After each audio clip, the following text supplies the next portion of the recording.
רוצה קודם כל להגיד שאני באמת מתרגשת. אני חושבת שבית המשפט היום הלך צעד משמעותי ממש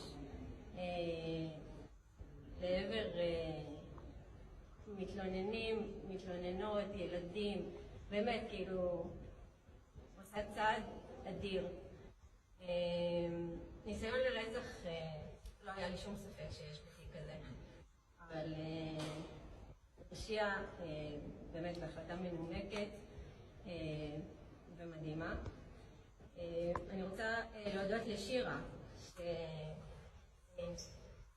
את כל מדינת ישראל לזוועה שהיא חוותה בלי פילטרים, ואני חושבת שהיא נתנה המון כוח לנשים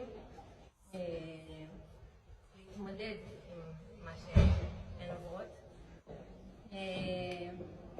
ואני רוצה גם לומר משהו אישי. הבת שלי אחרי האירוע הזה אמרה לי, היא בת 8, אמא, אני לא רוצה להתחתן.